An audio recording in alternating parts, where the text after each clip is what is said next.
Great, welcome everybody. Thanks so much for coming out. I'm Bennett Law, trustee here at the library, and really appreciate the commitment of our legislative team here to come in and make themselves available for whatever abuse we're going to inflict and whatever we can learn from them. Thank you all very much for coming, and I'll let you folks jump right in. You want to take it away?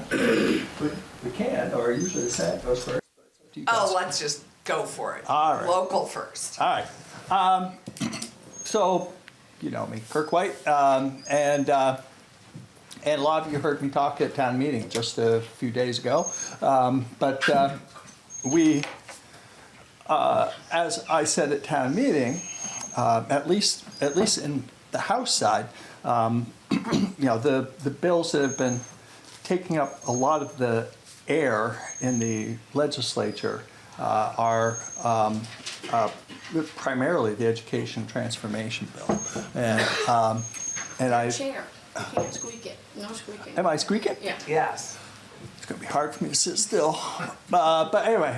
It's a Zen thing. A good early morning prayer. So the and so that. You know, for example, an example I have used is like in my committee, we are, one thing we're doing is we're looking at the career tech education part of the education transformation bill. And we, you know, there's only one legislative attorney that basically does education, as far as I know, right? Yeah. And so we find ourselves waiting for that attorney to be available because they're in all these other committees doing all this other stuff, and they're down in the Senate. And so what we find in our committee is we get the lawyer for, you know, a little bit, and then we have to work on something else for a little bit, and then the lawyer comes back and we work on that a little bit, and then they have to go to somewhere else to work for a bit. And so instead, what we've seen, at least in a bunch of places, is that you're moving along on that, but instead you're working on a lot of other little bills. So sometimes you're passing out bills, and people will say, well, that's not a high priority bill. Why did you put effort into that? And mostly it's because we could squeeze it in because it wasn't going to take very much time, it would be better for us to do that than for us to sit here and just wait for the attorney to show up. So there's it's been interesting to watch the House as a whole. I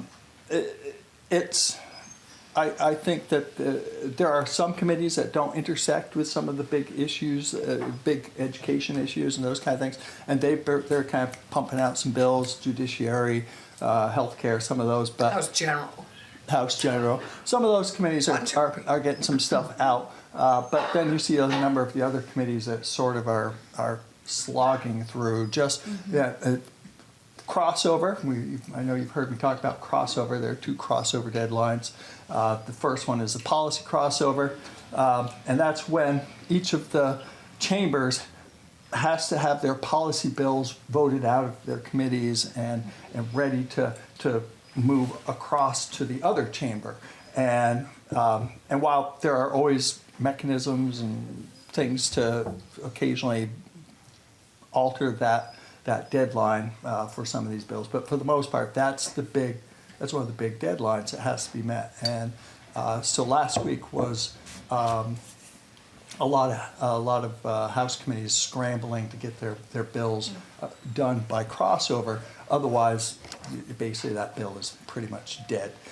So for example, my committee worked till about 6 o'clock on Friday night, which was the vice chair's anniversary, and so.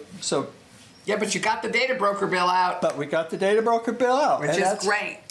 And so my committee has been working really hard on a data broker bill to again sort of control, regulate, who can get your data and what they can then do with that data, because there are organizations and businesses that are collecting all of your data and then aggregating it, putting it together, putting together a profile that then goes out and they sell that. And our big issues, struggles have been around, right, it's pretty obvious to say big aggregators like LexisNexis and some of those ones are, they need regulating. But where it gets in the fine details is there are a lot of really legitimate businesses that we rely on, like banks, insurance companies, stuff like that, that want access to a whole bunch of information on you in order to make their decisions. And we are trying to get them to, there are sort of three levels at which these kind of things can be regulated. There's this federal bill, the Graham-Leach-Bliley Act, and that it is anything that handles money, finance stuff, including companies that sell paper checks that you order in the mail, all that stuff. Those companies all fall under this big federal thing. And it gives them all these exemptions so they don't have to do anything. A lot of companies would really like us to, and sort of it's been the federal approach and a number of states' approach, just say, that's good enough. And we're kind of like, is it really? And so then there's the next level of way things can be regulated, and that some changes, and that's entity exemptions. And so you could say, well, all insurance companies, all banking kind of things, they don't have to be careful with your data because they fall under, they have some of their own other regulations, and so they could be exempted. You could just say banks are exempt. Problem is we found last time we were working on this kind of data stuff is a lot of these companies have subsidiaries that do other things and that aren't just about you getting your, being able to set up a bank account or getting your insurance. And so if you just give an entity exemption, those things get covered. And they would really like that to continue. Back a few years ago when we were working on this, the issue around whether hospitals, because HIPAA, and they said HIPAA, hospitals need to be, obviously patient data is protected, so we need to be an entity exemption. And then eventually we said, but do you have any other side businesses you do? And well, yeah, I mean, some of the hospitals have actually apartment buildings for some of their staff. And they sell that data. And that's not HIPAA. And so entity exemptions aren't great. And then there's data level exemptions. And that's really just saying you're only exempt for the data that is relevant to the job you're trying to do. And that's where we've been pushing. That's where all the other states are moving. A number of them started with entity exemptions. Now they're undoing that and they're going to data level exemptions. And but absolutely the banks and the insurance companies very much want to still be entity exempted. And so we've been having these big debates over how to make that, how to meet their needs, but not compromise the needs of Vermonters. And so we finally got to a place where we voted that bill out late Friday. And so that was a big piece that we did. And that comes then to my committee, in Senate Economic Development. Yeah. We're looking forward. So I was going to say, too, my committee Big bill. got caught in, I was talking about the career tech education piece, but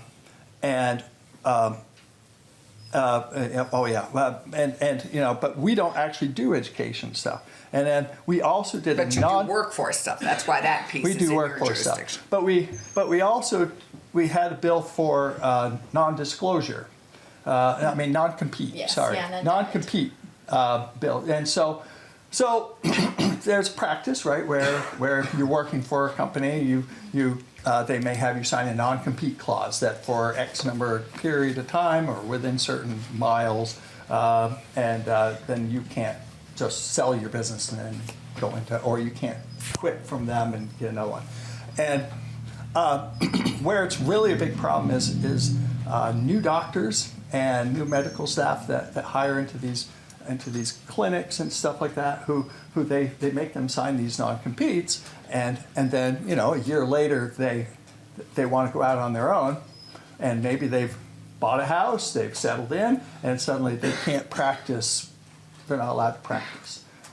We heard testimony from a chiropractor who basically, she had her chiropractic loans, and like a year into working for it, I think actually her employer laid her off, but she was not allowed to practice chiropractic in her area, and she ultimately she was living out of her car for a while. I mean, it was because she had these school loans, and so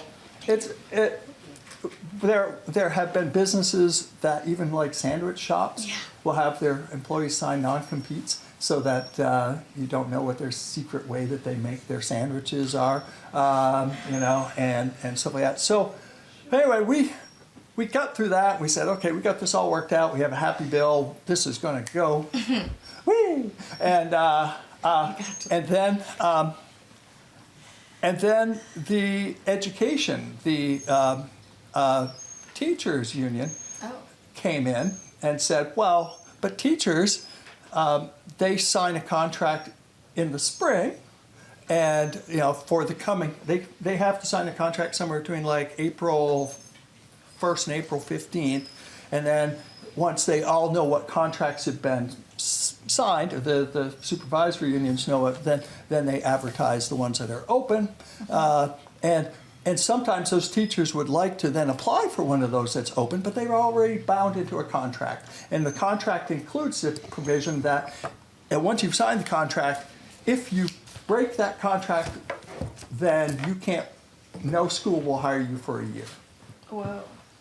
So They shouldn't be allowed to do that. So the unions wanted us to fix that, and now the supervisory associations and the principals associations and the school board associations all hate that idea because they rely on those teachers, and the NEA, Vermont NEA, wanted that change. And they've had an adversarial relationship for 30 years at least, and they all came into my little committee that knew nothing about education, and argued about this bill, and we tried a few times to get them to actually before we went on the break for town meeting. We sat them all in a room and said, they were talking. It was hard for them to kind of come to a accord. And so our chair said, well, for this next week, we want you to meet together and see if you can come up with a proposal. So they all left. Within 2 days, they had all reached out to all of their supporters, and we were getting piles of emails saying, no. And so they were lobbying. They didn't meet, they lobbied. And so they came back in. And in the end, our non-compete bill has been taken. We had passed it out. They added this amendment from the floor, and so our committee pulled it back into our committee, and so it's not. And it's dead. And so it's dead unless at the moment. unless we find another vehicle. It's back up on the wall. But yeah. So and we kept saying, this shouldn't be in our committee. We know nothing about educational law. We had people coming in talking to us about all the education law, and Nancy and Dave know all about the bargaining agreements and all that stuff.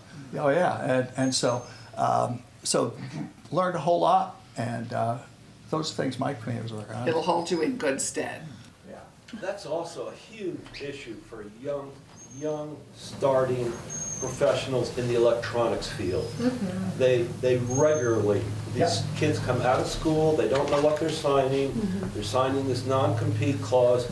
2 or 3 years later, they got a job offer from a competing company. They're not bringing any trade secrets with them. And by the way, some states refuse to enforce those. Yeah. California will not enforce those. So, yeah, it's why we thought, I mean, because there are a lot of opportunities where this really needs to be. My guess is it will To be have it. revived somewhere, but we'll have to figure out how to navigate it, obviously. Trade secrets, the employer has the right to do that, but rarely do I think there are legitimate trade secrets. And I don't think the entry-level employee even knows what they're signing. And that's what our bill ultimately said, was that, you know, there's a income threshold in our bill, right? If you're making a lot of money, you've been hired in as a high-level executive, so presumably you know stuff about the books of the company, then you non-competes are appropriate. Even if it's a small, you know, startup, but it's a high-tech kind of, somebody came up with an idea, if it's that kind of proprietary information, then non-competes are appropriate. But otherwise, you know, for the most part, yeah, they aren't. And so that's where the bill was, and right now it's back on the wall. Why would you want to have a teacher not share innovations for our children? I mean, why can't I go, if I got a great way to teach a first grader, and I'm getting $20,000 a year, but I go over here and work for 30, fine. Pass that on to those kids. Leave that information, don't get me going. Yeah, and that's where we are, right there, yeah. Oh my gosh. Are you good? I talked quite a lot, I'll let you guys go. Yeah, sure. Well, I wasn't. You gave your whole. I appreciate that. That was great. Thank you, Representative White. So when you get the wrong, when you try to email Representative White, but you email Senator White, we get lots of the same information from you. So thank you so much for coming. And I'll just give you a brief overview of the work that I've been spearheading, and then 2 bills that I think both Senator Clarkson and I have been working on. I am from Hartford, Vermont. I grew up in the village of Wilder, and I currently live in White River Junction. I've been your senator for 4 years, and I had the privilege and honor of serving with Senator McCormick. And if I've done anything wrong, it's because of his mentorship and leadership that I am following. So there are 5 bills that I told all of my constituents over social media and through our e-newsletter that I was working on this session as my priorities. And the priorities that I identify, I think about my work as, what can I effectuate change on? It might not be the biggest topic to Representative White's point, but it is a topic that I am either on the committee of jurisdiction or I know that there's a pathway for it to move forward. So the 5 bills that I identified at the beginning of the session were AI data centers and putting a 5-year moratorium on the development and building of AI data centers. The second was something called surveillance pricing and stopping the practice of surveillance pricing, which is a tactic used by like places like Instacart. It hasn't quite made its way over to Vermont yet, but places like Instacart will use your data and they will know what your pinch point price is that you're willing to pay. And so an individual price is made for you on a good that you would expect to have one price for. So like if I walked into the supermarket and I went to go buy a can of chicken noodle soup, it might be $5. Allison, they have data on showing that she has a cold and that she really needs that chicken noodle soup, and she makes more money than I do. So that chicken noodle soup for her is $8. We don't know that because there's not parity of information. That's surveillance pricing, essentially, and it uses your data. And they took action on it. And they did it. And so that's the first bill. It went to Senate Economic Development, which Allison chairs, and my understanding is it's a study now, and we're going to understand it more. So that's the highlight We're going to there. understand it more so we can do something about it next year. Bingo. So good stuff. Then the third bill, and I think this is the most Vermonty bill I've ever introduced. But all of us do something if we drive. If you drove here today or you own a vehicle, every year you perform the annual sacred ritual of getting your car inspected for safety. That has not been shown to actually effectively reduce our crashes or increase the safety of drivers on the road. There is not a statistical relationship between getting an annual vehicle safety inspection and reduced crashes. And we know that now because we are the last of 8 states with an annual safety inspection requirement, and the trends have not increased in the 30 plus states that have gotten rid of an inspection altogether or moved to a biannual inspection. So I introduced the bill to move us from an annual state safety inspection for your vehicle to an every other year safety inspection. That bill was controversial because there are folks who make significant amounts of their business from inspections. And there is a lot of truth to it's good to make sure your car is working properly and isn't covered in rust. So that bill has been turned into a plan so that we are going to have the DMV come back to us with a plan on how we would move to every other year vehicle safety inspections for 2028. And this is to avoid any revenue shortfalls we might see, to plan for that, to help businesses who rely on inspection revenue to create alternative pathways to having the same amount of revenue. Maybe they could take more maintenance jobs on. That's my big push. I'd love more time for our garages to do that work. So that's where the bill stands. Also to look, we're going to look at air quality and the way that it's regulated, because at your every year inspection you usually get a sniff test, which just checks to see what your criterion pollutant levels are and if your car is polluting over the amount that we think is appropriate. Okay, last 2 things. Energy equity rates. That bill is dead. I'm not even going to talk to you about it. We are mourning our losses right now and licking our wounds. So if you want to know more about that topic for next year, happy to talk about it, but not going anywhere, unfortunately.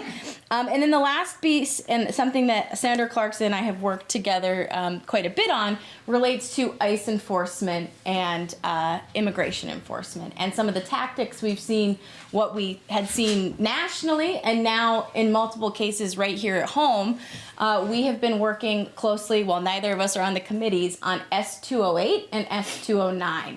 S208 makes it so that if you are a law enforcement officer, if you're state police, local police, sheriff, ICE, you cannot wear a mask or face coverings to obscure your identity. If you're a scuba, if you're doing a scuba mission as a law enforcement officer, there's an exemption. There's lots of other little exemptions in there, like being undercover, for example. But we worked closely with our law enforcement partners, especially here with the Vermont State Police, to craft something that universally folks felt was a good standard, both for them and for folks who are in those situations that are really scary and dangerous. And not having someone be properly identified can cause lots of concern, as we saw in South Burlington when folks straight up didn't believe that certain people were law enforcement officers. They thought they were Bass Pro Shop hat purchasing random people.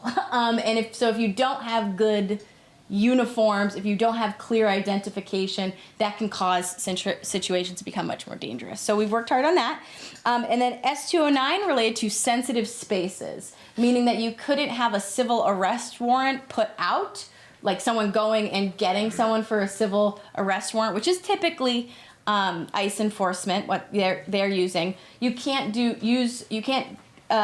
go and arrest or detain that person at a school, at a hospital, at a court place, at a polling place. Very specific locations that we felt, as we saw viscerally in South Burlington this week. When you try to detain someone in those situations, the reaction is going to be not good. They attempted to take someone in front of an elementary school, in front of a middle school. If a child had been injured in that, there's lots of reasons why we would want those places to be free of that kind of behavior. So that's the 5 things that I think are important. And I can talk to you about the DMV miscellaneous bill and the T bill, which are my other priorities because I serve on transportation. So, and then you've got Senator Allison Clarkson. Well, I'm Allison Clarkson. I chair of Senate Economic Development, Housing, and General Affairs. So I'll do a lot of work with my counter committee in the House, with Kirk's committee, and Becca and I serve together in the afternoon on Senate Government Operations, and which is really a pleasure. And so Windsor County is very well represented there. I would say that actually what Becca just talked about goes to an overall concern. I think we're all concerned with the uncertainty of our time and where we are in the world. And I think the three of us would want to impress on everybody that actually Vermont is very stable right now. We're in a very stable place, and we are a very functional legislature. So in the middle of all the world uncertainty, you can still count on Vermont to be a functional legislature. We will get work done on your behalf, and we will make progress for the people of Vermont. But we are also working really hard to protect Vermont against a lot of those influences. So you just heard Becca talk about protecting Vermonters' civil rights, protecting our civil liberties, and protecting one of the biggest things we're trying to do right now is protect Vermonters against federal budget cuts. And they may be significant. You just saw a little tiny snippet of it with SNAP and with 3 Squares and with food assistance. We're going to see it with fuel assistance. We're going to see it with a lot of places where federal money is invested in human need, and that we are working really hard. And there's no amount of money that Vermont can save to protect ourselves, because 1/3 of our state budget is federal money. And we only have a $9 billion budget. It's a small budget. It seems like a lot of money, but compared to the rest of the United States, this is a little dinky budget. But 1/3 of our budget is exposed and in federal money. One place, happily, I see the feds investing in an area that Kirk and I share jurisdiction of is workforce development. They're doing actually some surprising, great new investments in workforce Pell Grants for workforce and a number of other areas. So that's a good thing, and one that I'm pleased to see. The other thing we're all working on is in all our various ways is trying to keep Vermont an affordable place to live. It is a challenge given the pressures, particularly now in Iran. I mean, we have no pressure. I mean, we have no effect on what's happening to the price of oil, which is terrifying. I had our oil company call us last week to say, would you like us to, you're on schedule for delivery. Do you want to have a whole tank filled, or do you want just a partial tank filled? And I was so grateful for that call, because so many of our constituents are not going to be able to afford to have a full tank of heating oil delivered to them. And I thought that was great, but we are facing inflationary pressures that we have, haven't seen for a long time. The tariffs are having big impact on our trade with our biggest trading partner, Canada, and you know the rest of it. But I to go to Kirk's earlier point, we are the other. There are a lot of these priorities: protecting Vermonters, keeping our budget functional for Vermont. But the sustainable education system at a sustainable price is really, as you know, one of the key priorities. The problem is we are very divided as a legislature. We're not coming to consensus on this. And we have until, arguably the end of May to come into consensus. But the House isn't united on where they are, and the Senate is sure not united on where we are. So I don't know where we will end up. Again, I'd like to remind everybody, because a lot of you in this room, the only reason we're here is that Vermonters said to us loud and clear, we can't keep having our property taxes rise. Yes. That's what the message was we got, is do something about helping. We love our schools, but we can't keep affording this price tag. That's what we were challenged with, not necessarily reforming the entire school system. So that aside, coming to consensus is going to be a challenge for us, because we're divided about how we feel about school choice. We're divided about how big we want our schools. We're divided about classroom size. We're divided about a lot of the pieces that are out there, the excess spending penalty, which we're looking at. What we're all united on is the fact that we want a first-class education for our kids, that we want to have some money for school construction. We have $6 billion of needs in our schools in terms of renovations and building new schools. We have been holding our breath on that since we stopped doing school construction aid during the Great Recession in 2008 or 9. I can't remember when the final date was, but anyway. So I'd love to get to your questions. I'm just quickly, we've just passed out a bunch of bills, big economic development bill, big housing bill, consumer protection, trying to reduce the alarming rate of a teenage addiction to nicotine, Oh, yeah. and Big. a cannabis bill, a big cannabis bill. So that's what I've just been doing, but I think maybe time to ask questions. I agree. Thank you for listening to us for so long. Because I thought a question. On the education board. Yeah. I see. Sorry. Yeah. Sorry. If you would, if you mind just saying your, McCullough. thank you. This is my wife, Catherine McCullough. And we, since 1986, are the fourth generation of running this gas station. Oh, great. And we watched, I'm not critical, I'm critical of education in general. Kathy and I always advocated for our kids as the best two teachers in the building were us, first and foremost, and then we supported the whole Wickham staff, Bethel Elementary staff. But I feel over the 40 years I've watched the degradation of the application that comes in and goes on my desk for young kids that are trying to, maybe work in the deli at 16 years old, et cetera, et cetera. And that's markedly, gone the wrong way, unfortunately. And then the other thing right now where I'm really concerned with this Amazon mentality that will bring them into a bigger place, will get the 4,000 kids in the building to do all this centralized things where my little grandkids now are gonna ride somewhere. And this little guinea pig testing is not going to get the right outcome. We've seen it, we've done this and this and this. This district has done Right, but I'm just saying, we've Act seen it. 46. Dave's been on the board, we've been active in the school when our kids were there. And my thing is, I agree, the federal government is a mess, the world's a mess, but we gotta focus on community. And Bethel needs to focus on our school, our kids and whatever, and get, like the pool situation we have here where it's all about somebody like us saying, yeah, we have the time or whatever, we can step up and cover a day at the pool, get certified or whatever. But I hear all these roadblocks that I don't know are true or not. One thing is, well, you've gotta be a licensed, lifeguard, and they don't do that in Vermont. I'm sitting there thinking, What? really? Well, that's what I heard. Lifeguards in Yeah, every but pool. to be legally there in that, I don't know that. People can probably address that. Yeah. And then the other thing, which Becca was talking about with the inspection thing, I hear with the coffee crowd in my room now. Oh, yeah, coffee crowd. Is they're going to double down. So it's $80 in Vermont this year. Kirk gets a free year off, but next year you come, it's $160.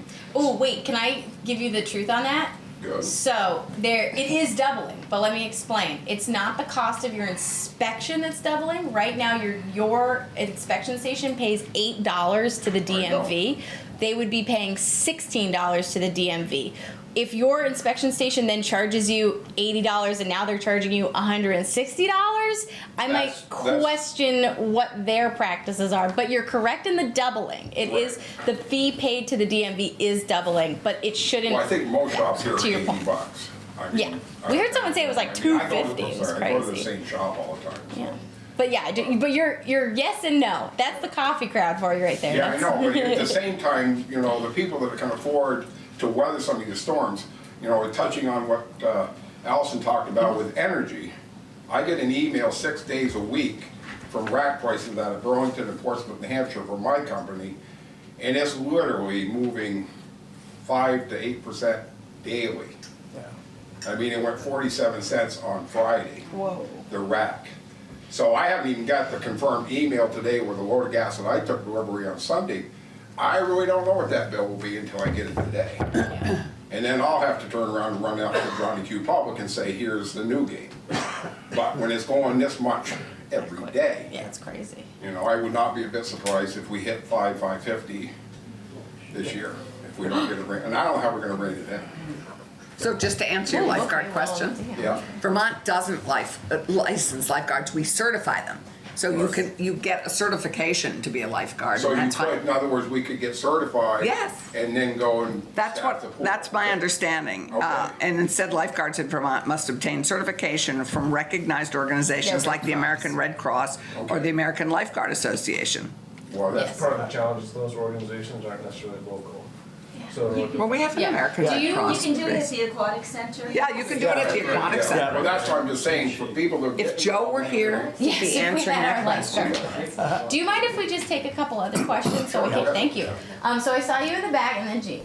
I want to, this is linked to the cost of education because, as a reminder, the largest cost driver for our school boards is healthcare cost. Yeah. And quite frankly, the three of you didn't mention healthcare this morning. Yeah. The governor didn't mention healthcare in his State of the State address, and I don't know why people aren't addressing it because it is affecting all of us in a big way. So here's some alarming data points. Vermont now has the highest premiums in the country for Yes. health insurance, Highest right? cost of healthcare. This is the cost now for somebody in Vermont for the bronze plan, the low plan, all right? It's $808 in Vermont per month. The national average is $381. In New Hampshire, it's $272. Yeah.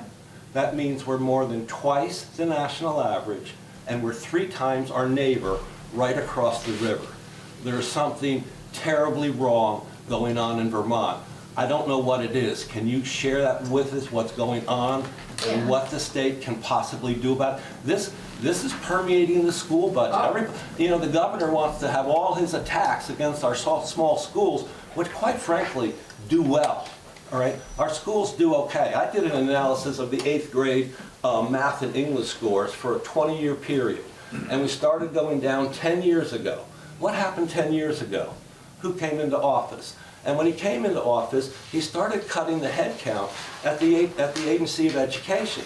They're no longer the subject matter experts. I mean, we're kicking the dog of education, but that's not the problem. Our kids shouldn't pay this price. We have to address the healthcare crisis because other people are doing it significantly better than we are. There's something terribly wrong. I don't know what it is, but I hope somebody can figure it out. Yeah, and I would say, I'd just start by saying, you are completely correct, and I don't know if we necessarily would apologize for not bringing up healthcare, but none of us serve on a committee related to healthcare, so I think that's probably the reason. But it's certainly, but we certainly are taking the issue extremely seriously, and it sounds like you both have been flipping through and you want to talk about bills. So go ahead. No, but you're absolutely right. It is the cost driver in education increasing. I mean, Yeah. last year alone, the whole all our school budgets were affected by a 16.4% increase in healthcare costs. I mean, and this year it's going to be the same.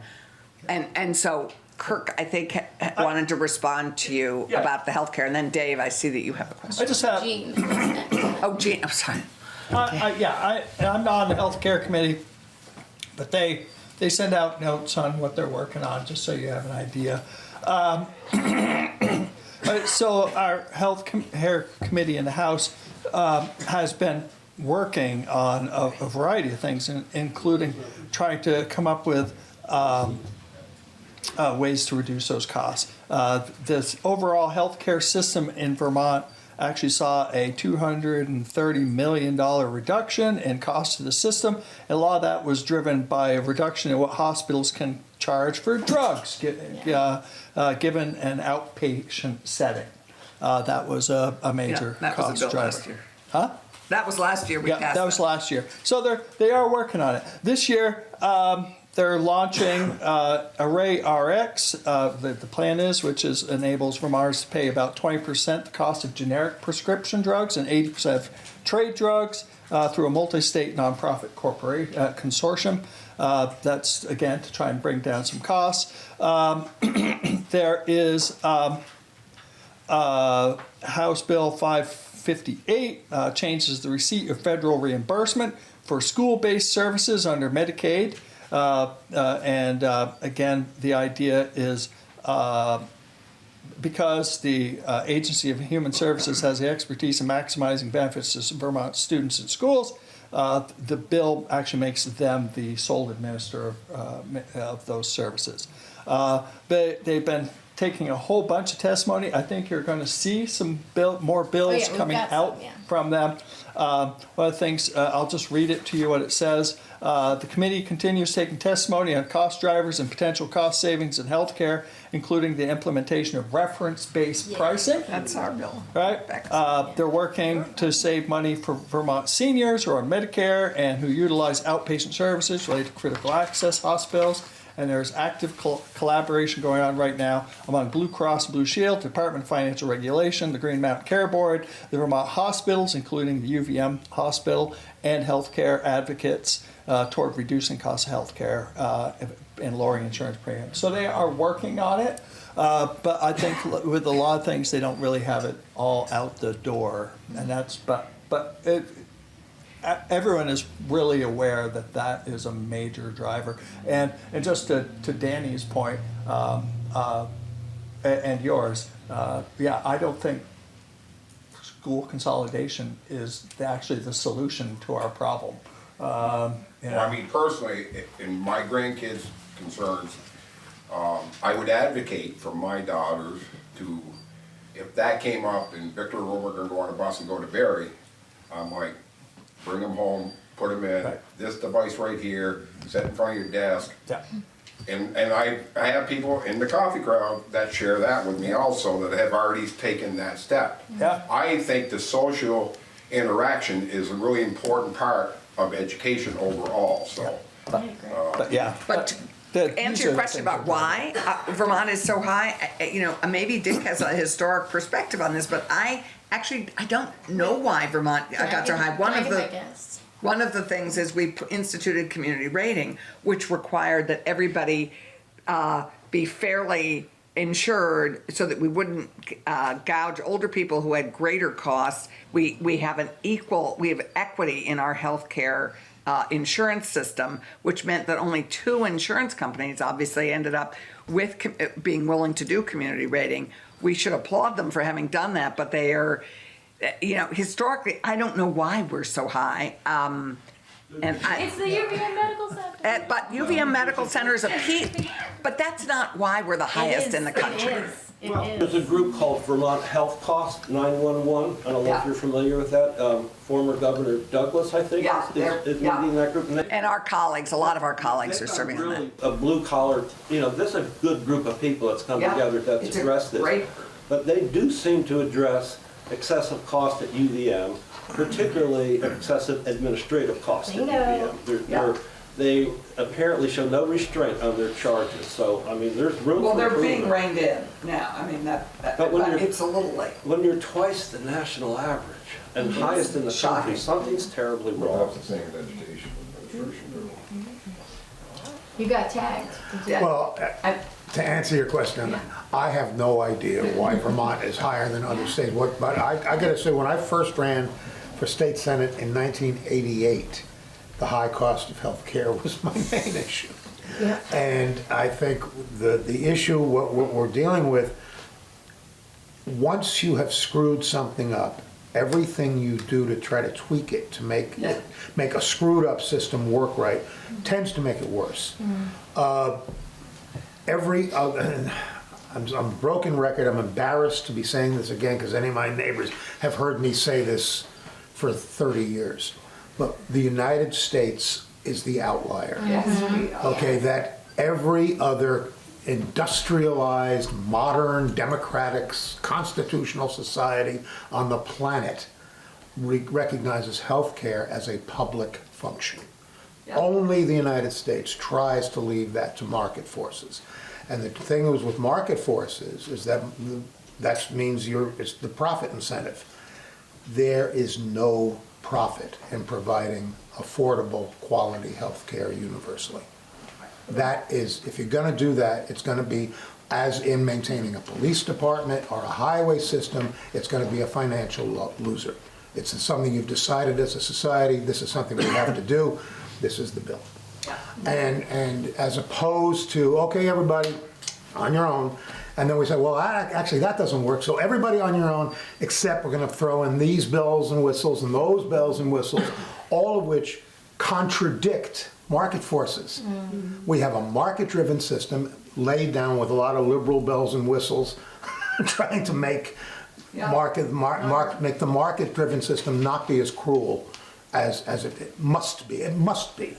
If you're focused on profit, it must be cruel. And I was a young man when I started this. Now I retired and it's still the same.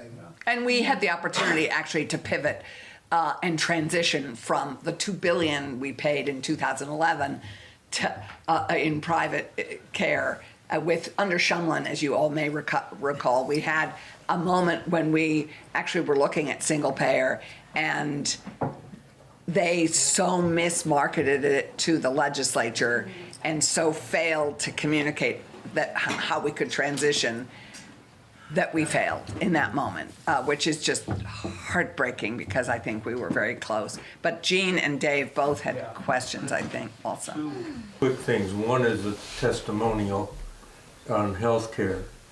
Don't talk to me about Blue Cross Blue Shield. I am older American. I am on Medicaid or Medicare or whichever it is. Medicare.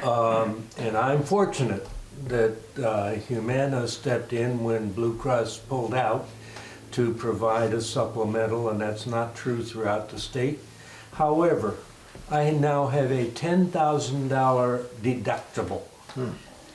And I don't have $10,000 to pay for medical. It's a $10,000 deductible, and 90% of what my health care is out of network. If Humana is going to cover Medicaid, then everything that is Medicaid eligible should be in network, my opinion, and a reasonable deductible that the folk on a fixed income can handle. So that's the comment. The second has to do, and it may be, Becca, you mentioned what may be ratepayer protection as being put off till next year. I recently attended a gathering of folk who were concerned about ratepayer protection for electric bills. Yes. And one of the pieces of information, or a whole host of information, had nothing to do with the rates, but had everything to do with when people could be cut off. Yes, yes. Oh, good point, yeah. And for example, a person who lives at home and is now on a ventilator that requires electricity to keep them alive can be exempt for 30 days from being cut off if they can't pay their bill. And then that can be extended another 30 days if they still can't get caught up. At that point, they can be cut off and die. And there's no excuse for that. If we can't agree on a rate that some sort of rate protection, which I believe should be a floor of your income, then we must address cutoffs for those for whom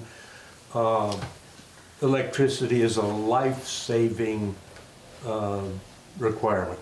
Well said, Jean, and on both accounts. Yes, I was referring to ratepayer protection, which I had introduced the bill on the Senate side, and it included a specific provision around disconnections related to heat, because we do have a lack of, you can't disconnect someone midwinter if they're heating their home with electricity. That's just not a thing you can do in Vermont.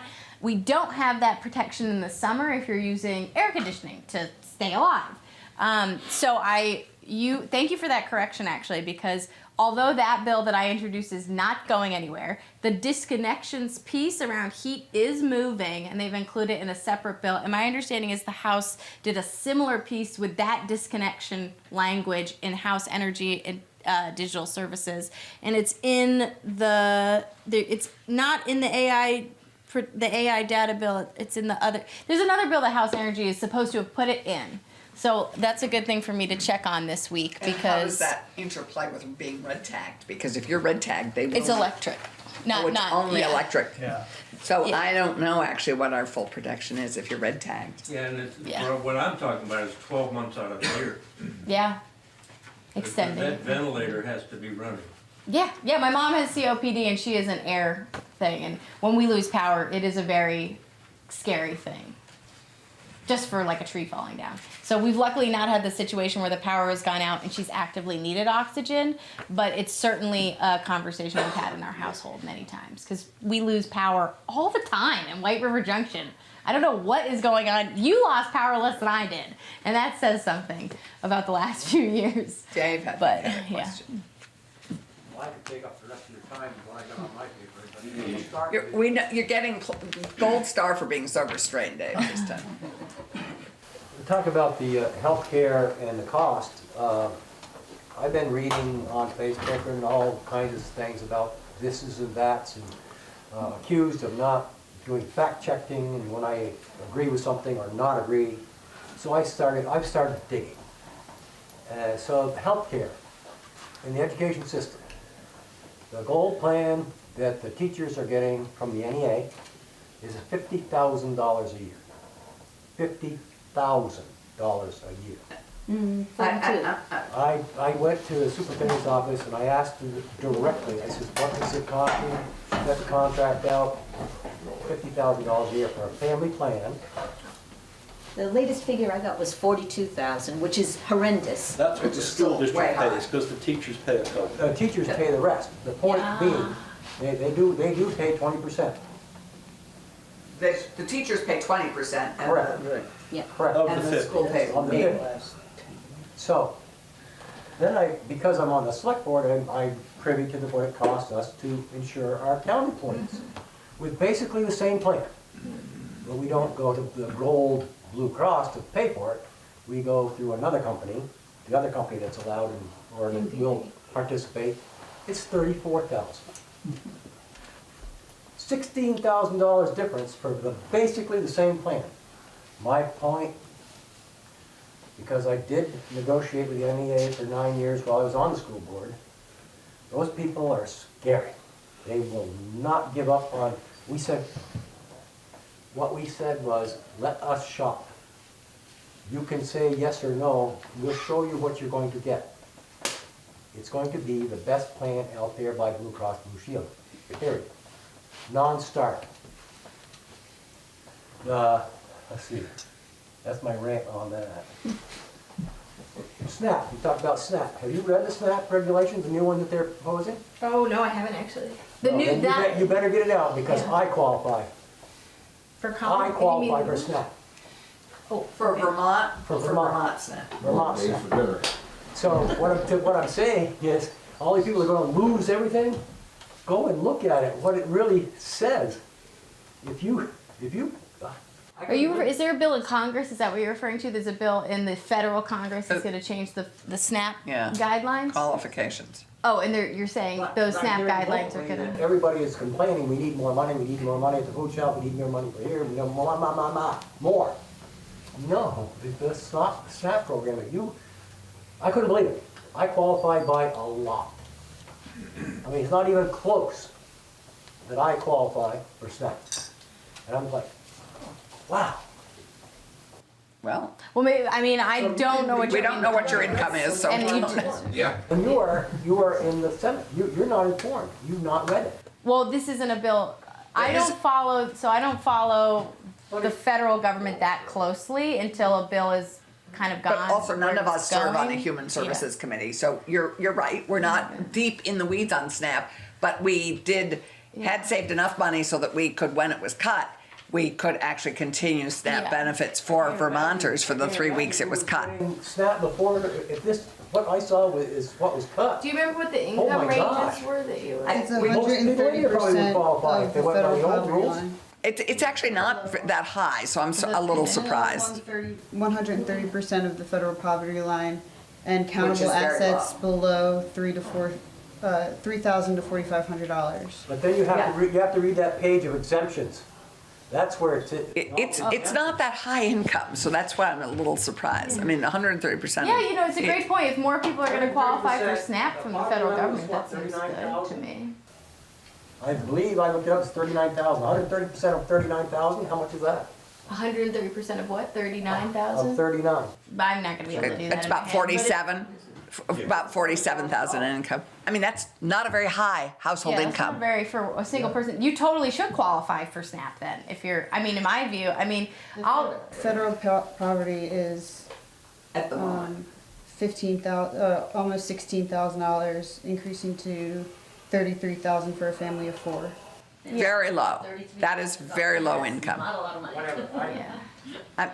I'm sorry, that's just not a lot of money. And so SNAP for me, for anyone in that range of up to 100, I mean, that's support that I think is well justified. And one of the things I'd say for SNAP. I'm just aghast the fact that I qualify. Well, you know what? You should not be aghast because it's actually, we are in a community of people who are we're squeezed. We're being squeezed. So if you have always had an income of a certain amount and suddenly you're qualifying for programs, that's not a fault of your own.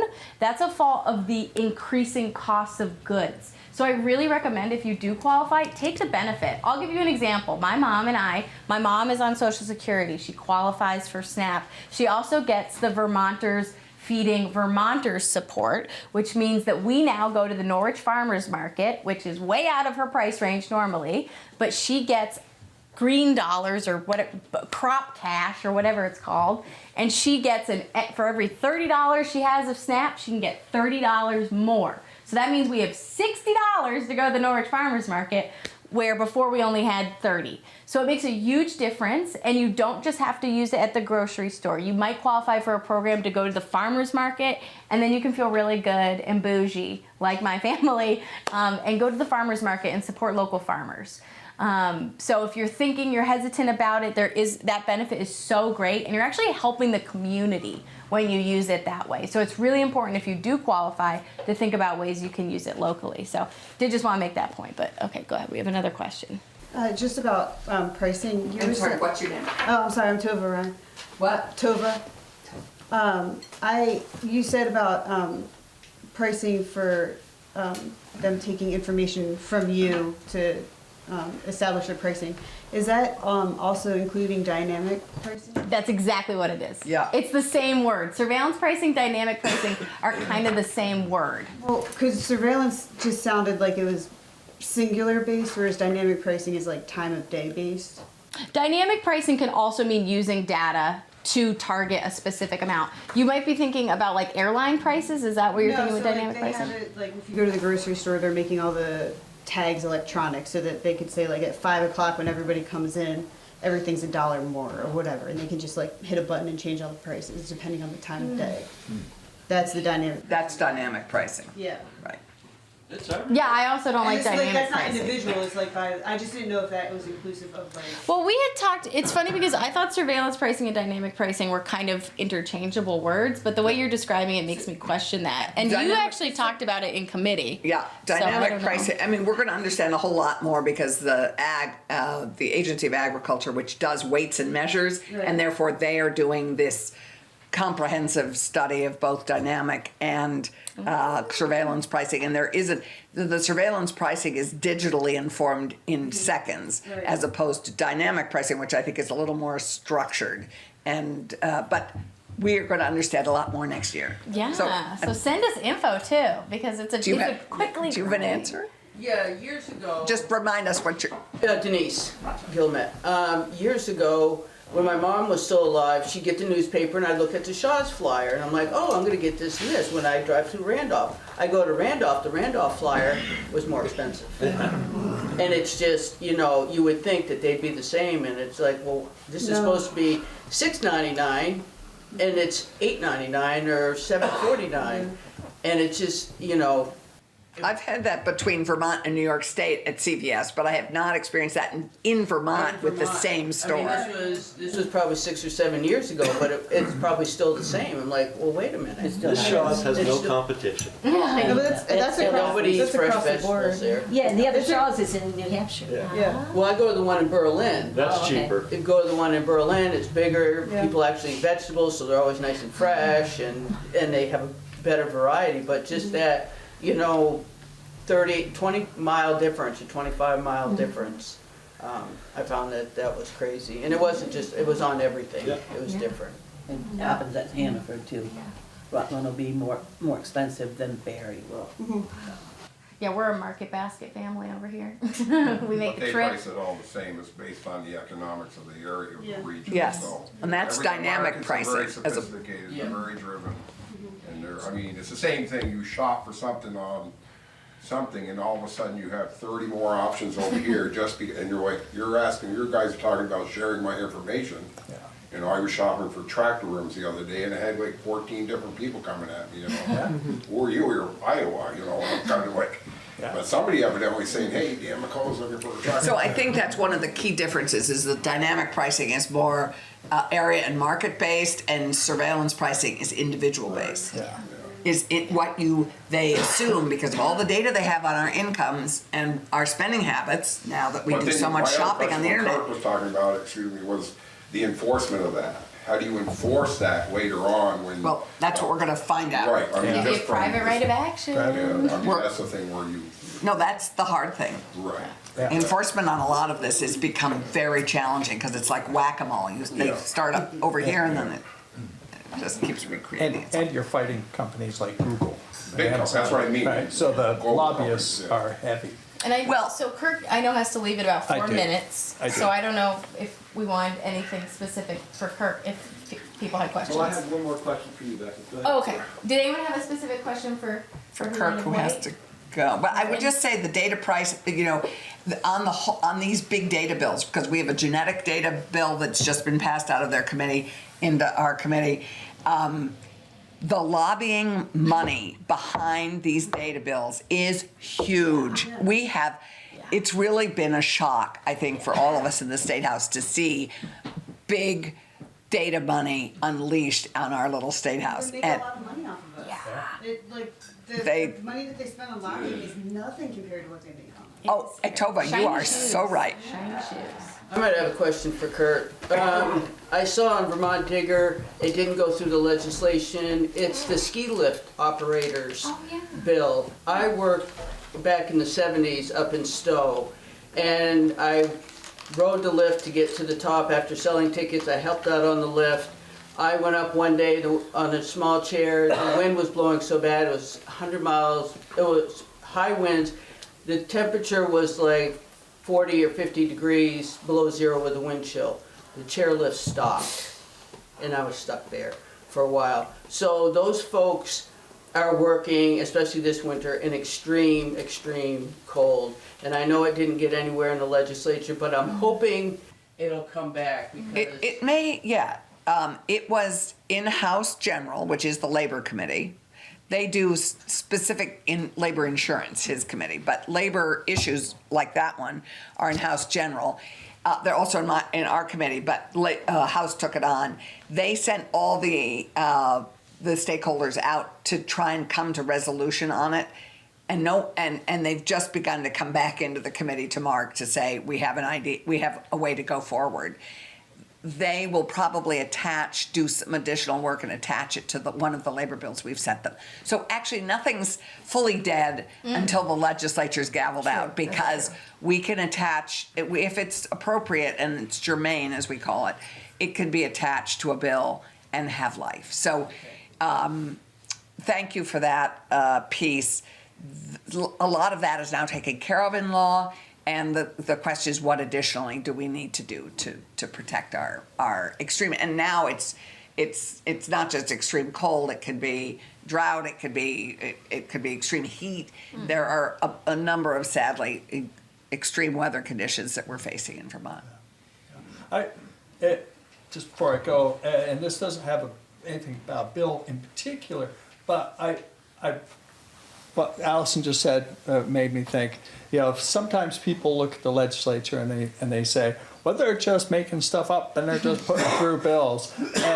But really what happens a lot is we, somebody brings us an issue, someone doesn't like that piece, and we often convene those people to say, why don't you all get together and see what you can work out for a solution, and then bring that to us. And so that is often a part of the legislative piece, that it isn't just us like waking up in the morning and saying, I think I'll mess with that, but rather sending the stakeholders out to really wrestle it. We call it sending them to the cafeteria. They send them to the cafeteria to go work it out, and often they come back with the best solutions. Because they're the experts in whatever it is. And just before Kirk goes, no one's mentioned the sheriff. Oh yeah. Which I'm just curious about, because it's a mess. And we have been working on that as a delegation, trying to put pressure on to get. We have written him. He is now back. I understand. Your son's the lucky one that he doesn't have to prosecute him. Lucky, and also, yeah. This is true. Anyway, we are working as best we can. There is an election, luckily, coming up in November. There's going to be a very robust primary on both the Republican and Democratic sides. Impeachment as a result is probably not our answer. However, we are probably going to try and subpoena him to answer the questions in the letter that we sent that was publicized by many papers. I don't know if Tim published it, but the Standard did, which called on him to step aside. We would love to have him resign, but he's probably not going to do that because he can't afford to pay his legal bills if he doesn't have an income. So I doubt he'll resign, but it would be great if he formally stepped aside so that Claude, the high bailiff, the chief deputy, can run it along in association with the Sheriff's Association. And they're doing a very good job supporting our office of 30 people. So when people say, oh, we're just going to cancel the sheriff's contracts, that's not the sheriff doing that. That's the sheriff's office and the deputies. 30 people are affected by this mess. And we're trying very hard, working to get the courts to pay their bills on time, because we have sheriffs in a number of court buildings, and so we're working hard to keep that office viable and financed, and those families won't have to deal with being unemployed. He does have a status conference on April Fool's Day. Oh. In Rutland. Yes, he does. He's back from Florida. He committed himself, from what we understand, to the VA here in White River, and then he was transferred down to Florida. He's now back. He's evidently stopping in at the office today, for which they are prepared. Bye, Kurt. I have to go. Thank you. My other job. Wait, do you want to get? Rebecca taxing second homeowners, Yay. primary homeowners a break. Are we going to make progress on that? We are making Yes. progress on that. So we did a lot of work in Act 73 to set up the creation of a different tax category specifically for vacation homes. And we are getting back information from the tax department. And my understanding is 2028 is the go live period of time. It takes a while for the grand list to be brought up to speed, for the listers to do the work to get all the information. But I think we're on track. I think there's a lot of interest in actually having one tax rate that all of us just pay the same thing. That's what they do in New York State. There are other states doing different things. It's still in play, and they're working on it. And you should see a proposal from Ways and Means. There may be a proposal out as early as the end of this week. And this would be for a non-residential? This is for the entire, how we pay for education. But yes, it will be they're directly addressing the second home. It has to be resolved though, because one of the things, the young people. Non-homestead. Young people can't really afford to live here. I mean, you see 25% drop because we don't have the kids. Yeah. That's one of the big cruxes of the matter here, but at the same time. Well, we have two things. Yeah, No housing. COVID escalated a $200,000 house to $450,000, just like that. Yeah. Because that pressure came in, and all of a sudden the towns now are saying, ooh, and here we go, and now you want. Well, we're being reassessed. And yeah, all our houses. But that always comes back around, and then meanwhile, the young person, I can't live here anymore. I know, I have a son looking for a house Right, we all are. in Windsor County. Well, just can I just follow up on that, just to make sure we get clarity on your answer? We have the homestead rate and the non-homestead rate. So if you are a full-time resident, you pay the homestead rate. That's why even if you make a very low amount of money and you wouldn't file your taxes, it's still very, very important that you file your taxes if you pay property tax. Just want to make that point. Then the non-homestead tax rate is traditionally where folks who count as a home as their vacation home, that's where they get taxed. But it's also where commercial is. You got it. And sorry. You're correct. She's on it. She's done this before. And they need to be separated. Bingo. So that's exactly what we're attempting to do at this point, is to try to break out that non-homestead tax category rate, because to Senator Clarkson's point, we don't want to tax commercial and agriculture and vacation homes, all of that in the same rate anymore. That's what's causing our problems, in part. So I would like to see a different category and a higher tax rate on that category, because I think we are at a point where having a second home that you don't live in full time is a luxury. And when people do not have a home, that is a problem. And when people can't afford to live here, like all of my friends, it's a problem. So we need to disincentivize that homeownership type. And I want to clarify one thing, which I've gotten a couple of emails from folks who say, well, I live here, I do own 2 homes, but this is my primary home. I pay income tax here in Vermont. That is not who we're talking about. If you happen to have a second home in Maine, like a cabin or something, you're not the group of people we're trying to target. We're not trying to target the deer stand. We're not trying to do that if you have one in state, for example. We're trying to have it be the largest, wealthiest, independent vacation homes who we are taxing. That's our goal. Like the one that's $35 million on the market in Barnard right 39. 39. Yes, and they get the car. Nancy, I've door-to-doored that guy, and what Beautiful an house. unpleasant human being. Wow. Do you want, is it on this, and then we have a question from okay. Yeah, and may I just would like to remind us that many of our service businesses are very dependent on our second homes. So things are impacted. Nothing is without a full context here. So we honor and are grateful to many of our second homes, but during COVID, to go to your point, during COVID, we had more and more people move here who now work remotely. They live on remote incomes. They live on incomes from Boston and New York. They can afford Vermont in a way that Vermonters who live on Vermont incomes, which are traditionally 20% less than anywhere around us. For some unknown reason, Vermonters are consistently underpaid. And that is our insidious challenge, is that we also have so many COVID people who've moved here who can afford to live here on incomes not from Vermont. And we have this housing crisis that is being fueled in part, ever since we had a housing crisis before COVID, but it's now been exacerbated by a lot of what we've seen. I think Tova wanted to add on. Sorry. And then we'll take your question. When you're talking about separating them into second homes and stuff, does that include like Airbnbs and Airbnbs are taxed separately.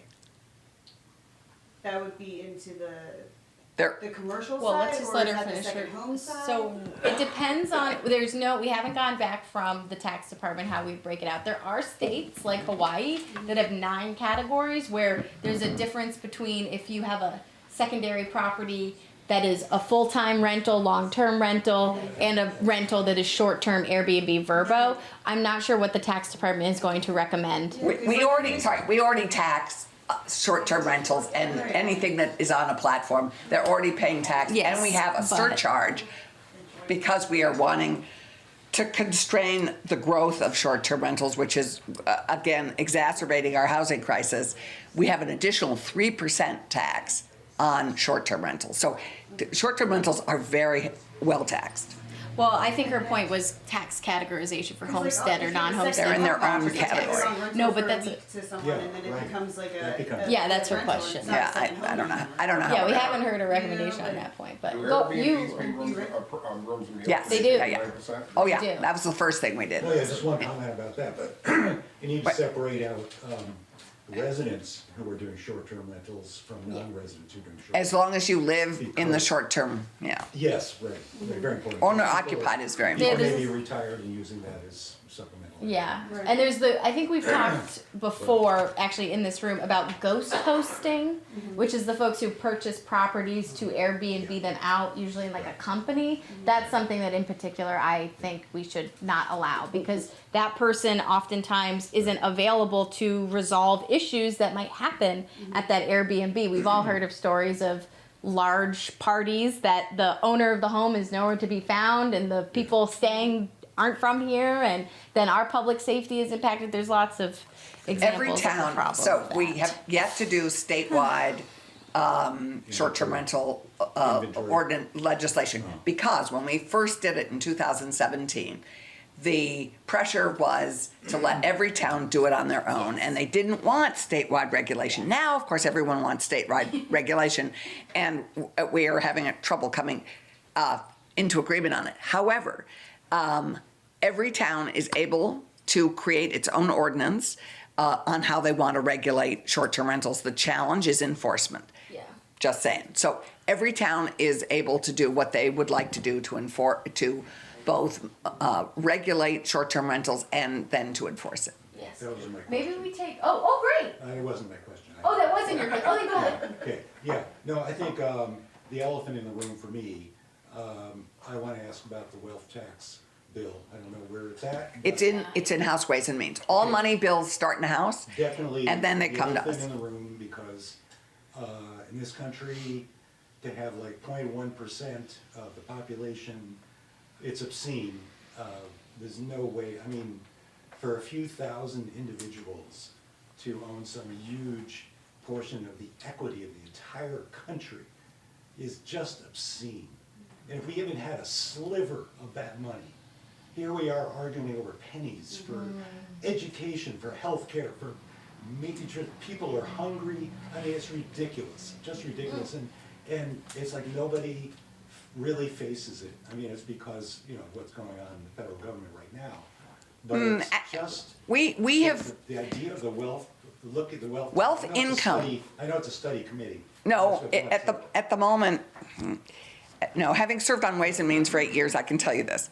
We have tried very hard as a state to figure out how to do a real wealth tax, which is an assets tax. And we Yeah, have I not, understand. This would be an interstate. we have failed at figuring out how to do that yet. Income, if you're just taxing income, which is all we're able to do, Vermonters don't actually have that many Vermonters with incomes over $500,000 a year. Since they know how to hide it anyway. I mean, it's. Income is slightly different from assets. What I'm hoping we will finally get to is being able to tax in a thoughtful way assets, because that's where real wealth is. That's what you're talking about. Yes. But I'm sorry. But to that point, I do want to say that personally, I'm very in favor of a wealth tax. I think income inequality is our greatest moral failing as a nation. We could have eradicated poverty with the last 14 days of military action in Iran in this nation, if you wanted to look dollars to dollars. So I would just say that personally. There was a wealth tax. There's been a couple of bills that I think you could put under the header of wealth tax that were introduced this legislative session. 2 in the House and 2 in the Senate. Tanya Vyhovsky, who's the progressive in the Senate, introduced one of them that has gotten, I would say, reasonably far. What we heard on Friday was that the section that she had potentially being included in another bill was not accepted by the committee. Her portion of that bill would have been to capture the taxes that were previously, so they previously were paying them, then Trump tax cuts got rid of them, and so in essence, with the tax relief from the Trump changes, we could have captured the amount of money that they would have paid if the tax cuts from Trump had not happened. So that was the goal, was to say, okay, well, you've been paying it to the feds, so we're going to try to capture that before you get the tax relief on the wealthiest of folks in Vermont. That was her proposal through, it was a capital gains tax of some sort. Once you get too deep into the weeds, I can't get much further because as Senator Clarkson, who was on Ways and Means for 8 years, can tell you, it does get complex because we have such a small scale. And a lot of our multimillionaires are one-time tax event multimillionaires, meaning they sold a business for a lot of money. They won the lottery. You know, it's like one-time life events that are causing their income to spike. So it's not as consistent of a revenue source as you might imagine, which makes me sad too. But I think we have time for one more question, and I know Jean. Has anyone who hasn't asked a question want to ask a question? Okay, then open floor, I guess. Jean and Dave have last two questions, and then I think I've got to scoop. I just want to comment on the housing issue. The dividing line should be between, consider that we have a housing shortage in the state. So if I take a residence and move it out of residential use, long-term residential use to meet the housing crisis, that's where the extra taxes, in my opinion, need to be focused. Yeah, I can agree with that, yeah. It's disincentivizing and incentivizing, yeah. Dave, did you have a last comment? We don't have time, but I'm gonna mention two numbers. H 181, we haven't talked about that. Oh, yeah, Act 181, yeah. That is huge. Yeah. And you're talking about housing? True. And what you're gonna do to the people in North Kingdom, a farmer who has land, and his kids have to leave because they can't spend They're extending 5 years and $10,000 to $20,000 to get their house built, just to start. So Dave, we're extending all those time frames so that we have more time to, there was no way we were gonna be able to act on everything as quickly as those time frames dictated. So every one of those time frames has been extended so that we can work on it. You got to put back a year, but I don't think that's enough time to address. I think we're actually on tier 3 and the road rule, we're further out than that. And the other one, the other number is S208, and we don't have enough time to talk about that one. Oh, Yes, that's we do. the We've already bill- talked yeah, about that's it. the bill, like the masking bill? Not according to, not what I've written down. What do you What's the think problem with it? S208 is? The First Amendment. Oh, the masking? This is about masking? Yeah. That's part of it, but the First Amendment, period. Have you How does read it the First impact- Amendment lately? Have I read the Yes, First Amendment? actually we have. We've all been very focused on the First Amendment. And have you read all the actions? Are you talking about Vermont? No, I'm talking. We're talking about the United States First Amendment, okay. And all the little blips from the Supreme Court that have happened since. Maybe not all of those. Because the First Amendment is only like this big.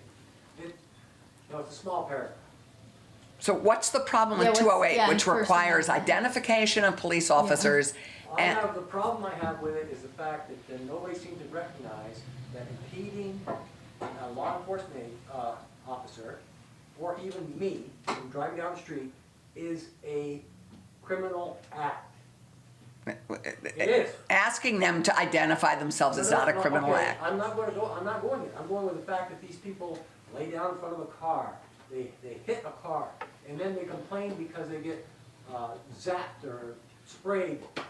That, I think we might have to agree to disagree on the general Yeah. framing of what you're saying, but what I will say to your point It's the law. is, It's the law of the land. yeah, what I guess I will say, because I want to explain what S208 is for folks, is it's a requirement that any law enforcement officer has to have visible identification, both of what they are, so they have to say if they're DHS or they're ICE and Customs Enforcement, if they're sheriffs, that kind of identification, as well as not having face disguises. So that's really the point of the bill. It's not saying if you jumped in front of a car to block a police officer, it's legal now.